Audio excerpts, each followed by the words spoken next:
biratangaje. Nanjye najyaga numva ko Imana ikora ibitangaza, ariko nkavuga ngo ariko Imana ikorera abantu ibitangaza gute?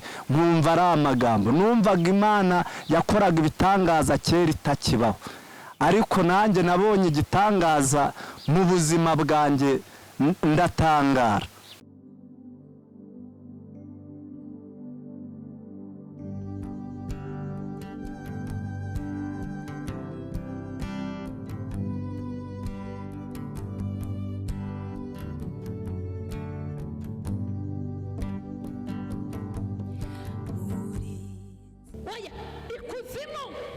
Umukozi w'ikuzimu ninde?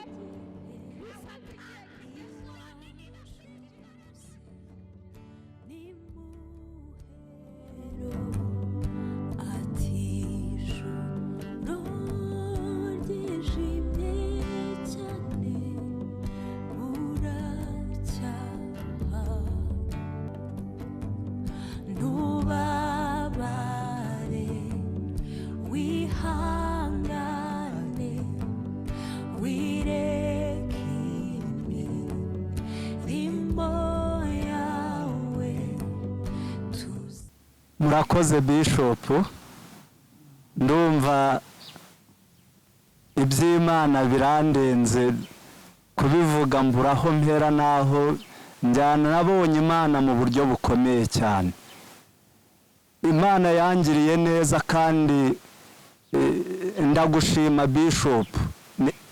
Ubuzima bwose mfite nabukomoye ku Mana yawe, n'uburyo wansengeye byarantangaje. Nanjye najyaga numva ko Imana ikora ibitangaza, ariko nkavuga ngo ariko Imana ikorera abantu ibitangaza gute?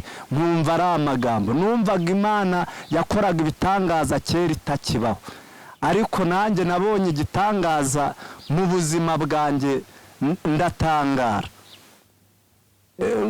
Nk'uko kanseri nari namaze kumenya ko ndwaye kanseri, kandi koko umubiri wanjye wari umaze gushiramo imbaraga, sinabashaga kurya. Abantu bose barabizi, abo duturanye.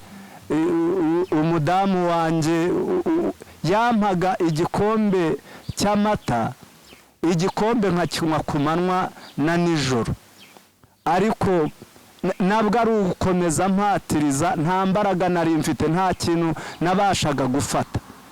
Ndetse Bishop ubwo yanjyanaga gusenga ntwaye, abantu baramubwiraga batese Bishop uwo muntu uramutwara urabona umugarura. Ariko natangariye Imana igihe yaranjyanye, Imana ikamubwira iti niwe yanyuzemo n'ubundi. Arambwira ngo ahangaha nakuzanye ni mu bitaro bikuru, Imana iragukijije. Imana ivugana nanjye irambwira ngo mwana wanjye, iyi ndwara ntabwo ari iyo kukwica, ahubwo niyo kugira ngo nkuremere ubuhamya bushya. Ujye uvuga Imana werekana impapuro zo kwa muganga. Mwabonye uburyo nagendaga mbereka muri Ligasi uko bagiye babibona, uko ngeze mu bitaro by'i Kanombe uburyo byagenze, byari ibintu bitangaje. Ariko na n'uyu munsi ndacyibuka uburyo umubiri wanjye wari ubabaye. Ariko isaa 9 numva ijwi ryambwiraga ku itariki 15 z'ukwezi kwa mbere, ijwi riraza rirambwira ngo ariko uzi ko wakize Yohana? Rirambwira ngo inyeganyeze wumve ko wakize. Naryamaga ngaramye nta kwihindukiza, sinashoboraga kwihindukiza. Hanyuma ngira ngo ndi mu nzozi, rirambwira ngo inyeganyeze. Nigira gutya, nigize gutya numva ntago mbabaye, ndongera nigira gutya numva ntabwo mbabaye, noneho ngira gutya cyane, noneho numva ntago ndababara. Nibwo namanutse gahoro nkandagira, numva nkandagiza amaguru hasi, mva ku gitanda ndahagarara, nigira gutya, noneho numva ahantu hose ububabare bwanshizemo.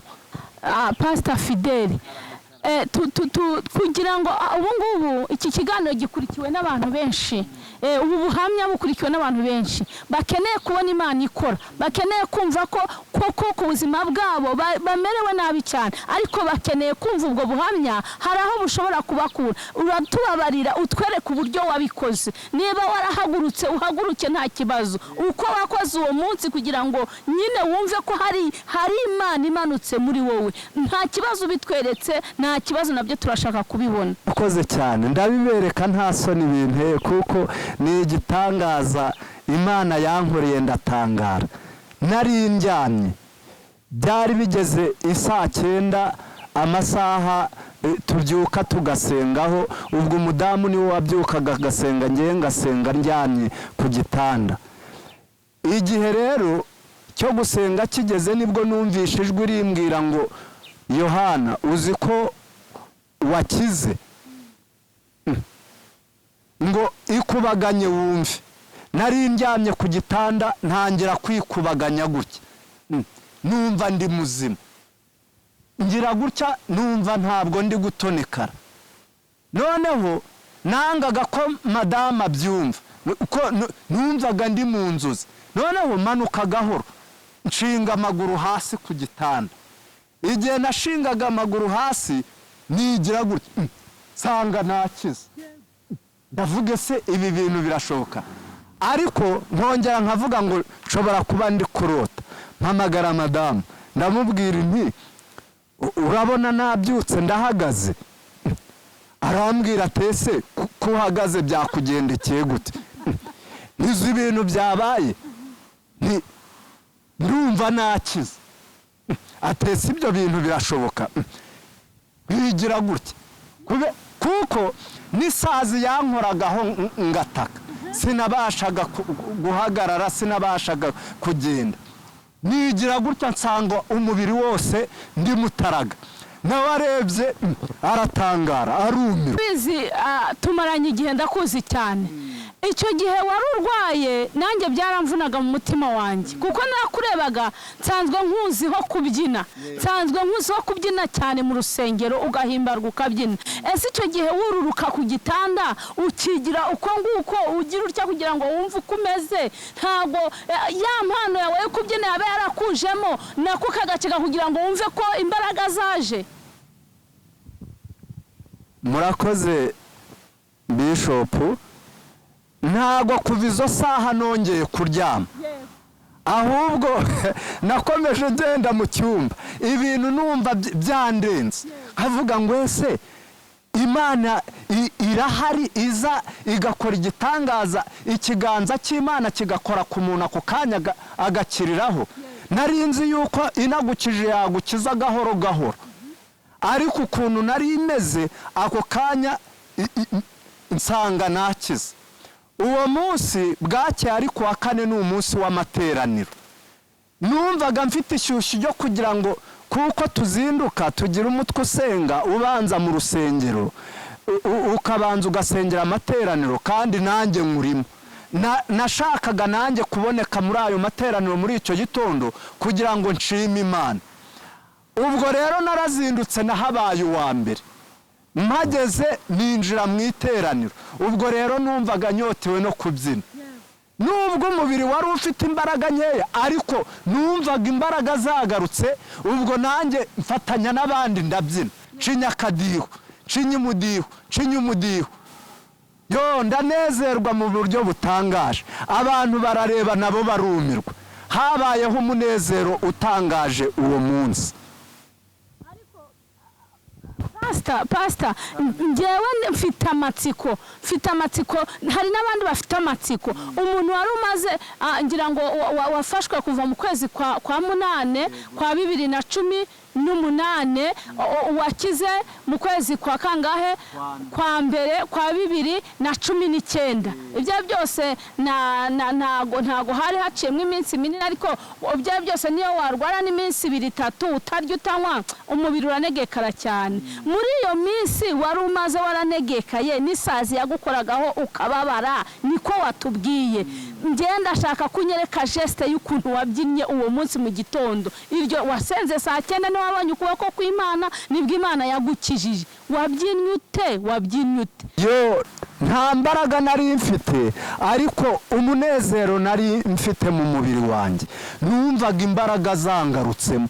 Nubwo umubiri wawurebaga ukabona urazonzwe, ariko imbaraga nari nzifite ku buryo nabyiniye Imana. Bakubiseho agakorasi, nanjye mbyinira Imana numva ndanezerewe, nkazengurukira Imana mbyina ndanezerwa. Kandi uwo munsi abantu barabibonye, kuko bidatinze amateraniro yarabaye ku manywa. Icyo gihe Bishop araza nanone turi gusenga, aba yuzuye umwuka w'Imana. Hari hageze mu isaha y'ubuhanuzi, nibwo Bishop nagiye kubona mbona atumije intebe, afata intebe za plastike arazigerekeranya mu rusengero ziransumba. Yaramfasha aranterura abanjugunye hejuru kuri izo ntebe yicaraho. Imana ivugana nanjye inyuze muri we, irambwira ngo kuko naje nkagukiza kandi nawe ukabyizera ukaba ubihamije. Twari imbere y'iteraniro, urusengero rwuzuye. Imana irambwira ngo n'utundi n'udusigisigi twari dusigaye mu mubiri twose ntumazemo. Kuva icyo gihe kugeza uyu munsi ntabwo nongeye kurwara.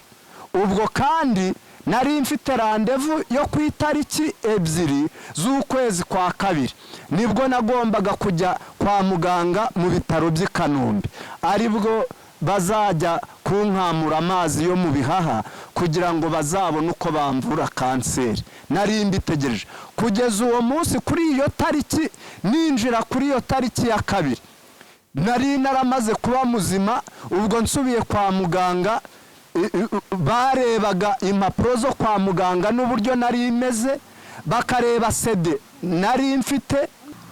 Dogiteri yaranyibarije arambaza ati none se Yoha ni Karame, wowe iyo urebye urumva urwaye mu mubiri? Ndavuga intese nimufite impapuro singiyo CD murayifite muri kureba uko bimeze? Ati nawe tubwiza ukuri, urumva ukirwaye? Ndavuga ni ndumva mfite imbaraga zose. Barambaza batese nta muti harya twaguhaye? Ndababwira intoya, mwarambwiye ngo imiti nanyoye yose ngende nyireke, sinongere kugira undi muti nywa, nzageze uyu munsi umubiri wanjye umeze neza kugira ngo mubone uko munkura amazi mu bihaha. Bakongera bakarebana, bararebanye ibintu birabashobera. Nibwo bafashe ibyemezo byo kugira ngo barambwira ngo ninjya aho bafatira ibizamini. Banyandikira kumfata ibizamini, banyandikira kumfata umuvuduko w'amaraso, za hepatite, kumpima nanone ngo barebe. Bafashe ibizamini byinshi, byari byinshi. Ndagenda barabifata. Hanyuma uwo munsi barambwiye ngo ntahe, hanyuma nzagaruke ejo nje kureba ibisubizo byanjye.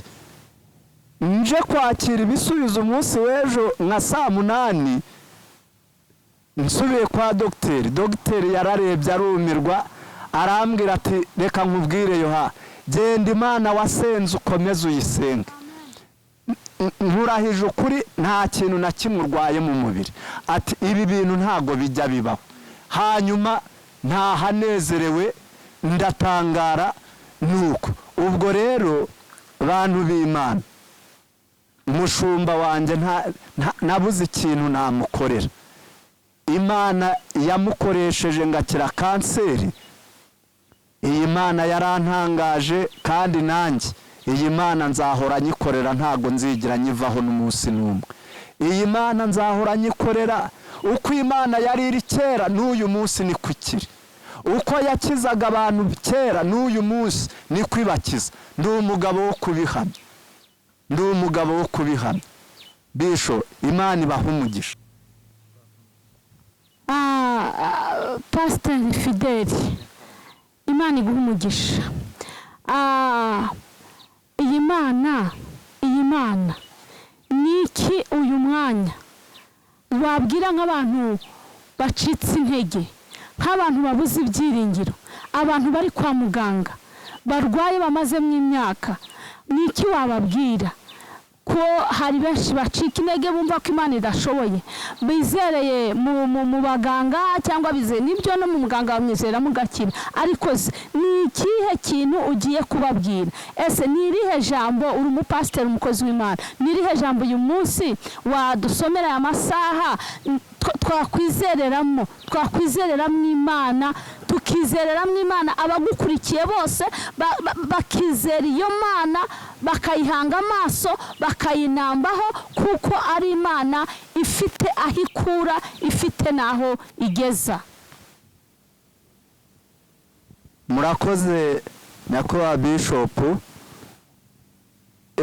Iyo nsomye Bibiliya muri iki gitabo icyo kuva igice cya 34 umurongo waho wa 10,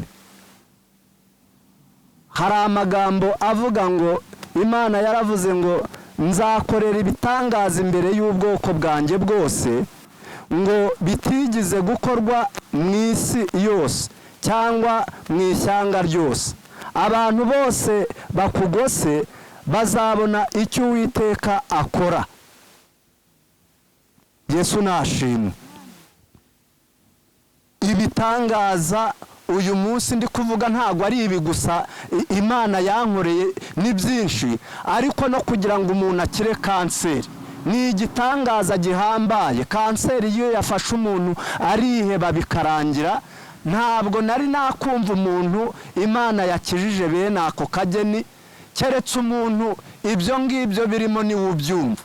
Ni nayo mpamvu mbwira abantu bose barwaye, ababa bari kwa muganga, hari n'abagiye kwa muganga bakabasezerera bakaba bihebye bategereje umunsi wo gupfa, ariko ndagira ngo mbabwire ko mu ijuru hari Imana, hari Imana ifite imbaraga, hari Imana ikiza indwara abaganga bananiwe, hari Imana ihindura ubuzima bw'abantu, ibyari bipfuye bikongera bikazuka bikabaho. Icyo navuga cyo nuko Imana uko yari iri kera n'uyu munsi niko ikiri. Ndabasaba ngo abe ariyo muhanga amaso, abe ariyo mwiringira, kandi na n'uyu munsi abakozi b'Imana baracyahari basenga Imana ikabumva, bagakorana nayo, bagasengera abantu b'Imana, Imana ikabakiza. Imana igumugisha Mama Pasi, Imana ibaha umugisha.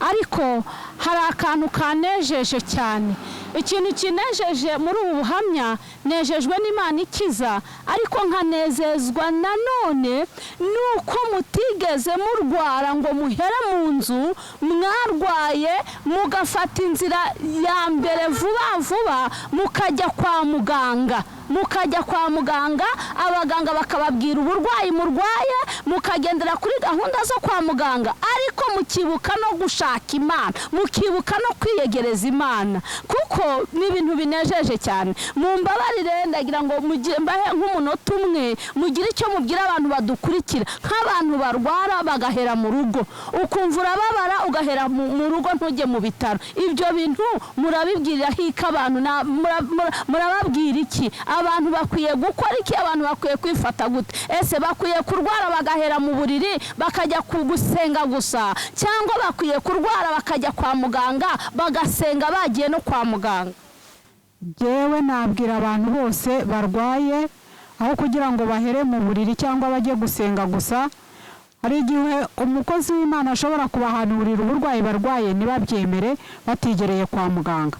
Ngewe nabasaba ko bagomba kubanza bose bakagera kwa muganga, akamenya uburwayi afite, yamara kubumenya buryo ujya gukira indwara ngo arayirata. Noneho iyo wamaze kugera kuri wa muganga akakwereka indwara ufite, nibwo ubasha kujya gusenga uzi n'icyo usengera. Warangiza Imana igakora imirimo n'ibitangaza, ukazabona ubuhamya bukomeye bwo kwerekana abandi. Abantu barwaye ntabwo ari byiza guhera mu mago, ahubwo ni byiza ko umuntu wese urwaye agomba guhita ajya kwa muganga. Kandi abantu bose begereye amavuriro. Mu Rwanda amavuriro arahari rwose, nta muntu ukwiriye kuguma mu rugo. Ni nayo mpamvu iyo Imana ubundi ikora ibitangaza ihereye kuri ibyo ngibyo nyine abantu baba banabonye, abaganga bafite ubwenge babonye, kandi ibyo ngibyo byananiye abaganga n'ibyo Imana ikora ikabishyira ahagaragara. Rero iyo ufite impapuro zo kwa muganga zigaragaza yuko abaganga bagusuzumye indwara ikabizwi, Imana ikagukiza neza, ugenda uvuga ibintu biri mu kuri, kandi abantu nabo bakamenya yuko Imana ikora ibitangaza koko. Ariko nta abantu barwara bakavuga ngo bazabasengera gusa, oya, njye ntago mbashyigikira. Kandi ikindi, jya kwa muganga, abaganga n'Imana yabashyizeho, nabo bafatanya n'Imana, indwara zibananiye n'iz'Imana ijya yigaragarizaho igakiza. Murakoze cyane abakurikiye Holy TV Rwanda, mwumvishe imirimo y'Imana. Ndagukangurira gukora subscribe kugira ngo ubashe kujya ukurikirana ibikorwa byacu by'itorero Holy Spirit Church. Imana ikomeje gukora, Imana ikijije abarwayi, Imana tubonye imirimo y'Imana, tubonye Imana ikora ibintu bidasanzwe, tubonye Imana ihesha icyubahiro, tubonye Imana isubiza abantu ubuzima, tubonye Imana iriho, iracyariho. Ndakwifuriza kugira ngo wegere Imana, ndakwifuriza kugira ngo ushake Imana. Uwiteka Imana abaha umugisha, ndabakunda. Mureke dusengana Imana. Waba urwaye, umuganga yarakubwiye ko byarangiye, umuganga yarakubwiye ko utagikize, umuganga babone gukomera kwawe, babone ukuboko kwawe, otanawa elebonesire, babone neza yawe, imanuka mu ruhande rwabo, mu izina rya Yesu, mu izina rya Yesu. Totaniwa yabo letana Esaya Menigrade. Yewe ukurikiranye ubu buhamya, nyabuneka afata urwaye, hari ikiganza cy'Imana kigiye gukora ku buzima bwawe, kigiye gukora ku ndwara yawe, kigiye gukora ku kigeragezo cyawe, ukabona kugirira neza kw'Imana, ukwigira neza kw'Imana kugaca mu maso hawe, mu izina rya Yesu. Imana igiye kukugeraho, utitaye ku myaka umaze muri ubwo buriri, ititaye ku myaka umaze muri icyo kigeragezo, ititaye ku myaka umaze muri ubwo burwayi, ititaye ku miti yose wanyoye, mu izina rya Yesu. Hari Imana ikiza, hari Imana ikiza, hari Imana ikiza, mu izina rya Yesu. Ndagusengeye mu mbaraga z'Umwuka Wera, mu mbaraga z'Imana ishobora byose. Imana uko yari iri n'ubu ni kuri, ntabwo ijya hinduka, ntabwo ijya hinduka, ntabwo ijya hinduka n'umunsi wa rimwe. Nyemerera Data ukora ibikomeye kuri buri muntu wese udukurikiye kuri Holy TV. Uwari wihebye umugarure mu ibyiringiro, uwari ucitse intege umusubize mu imbaraga, mu izina rya Yesu Kristo. Uri Imana Data, uri Imana ikomeye, uri Imana, uri Imana, uri Imana, uri Imana ishobora byose. Turakwizeye kandi turakwiringiye, twiringiye gukomera kwawe n'imbaraga zawe zabashije kuzura Lazaro. Izo ziracyari imbaraga ze n'ubu nizo ugikoresha Mwami, mu izina rya Yesu. Kora imirimo ikomeye, kora imirimo y'ubutwari. Latani wa alabonesire, narakubonye utabara, ntabwo ari abagusa nabonye. Ubuhamya buzakomeza bujye bugenda bukurikirana Mana, bw'abantu bagiye bakubona ubakiza kwa muganga byananiranye, ariko ugahagararana nabo ukaba Imana mu ruhande rwabo. Ndagushimye Mwami Yesu, ndagushimye kuba agiye kubona imbaraga zawe n'uyu mwanya, ndagushimye kuba ugiye kugira neza, ndagushimye kuba ugiye kwitaho, ndagushimye kuba ugiye guhindura amateka, ndagushimye kuba ugiye kuremera ubundi buhamya, ndagushimye kubw'ubuhamya butandukanye, ndagushimye kubw'abantu bagiye guhamagara bashima Imana, ndagushimye kubw'abantu bagiye kutana wayasika ya Bonegrere, wongeye gusubiza mu ibyiringiro no kubakiza mu izina rya Yesu. Erega Data, tugira indwara zitandukanye, hari indwara z'imibiri, hari indwara z'imitima, tugira indwara nyinshi, ariko izo zose nta n'imwe iri hejuru yawe, zose ziri mu kiganza cyawe. Iyo uvuze ngo baho, tubaho mu izina rya Yesu. Kabyare gaheke, uragahora ku ngoma, urakabyara abahungu n'abakobwa bakubaha bagukorera, mu izina ry'umucunguzi wacu Yesu Kristo wabambwe ku musaraba akabamburwa. Amen, amen, amen. Imana ibaha umugisha. Murakoze cyane, turabakunda. Murakoze.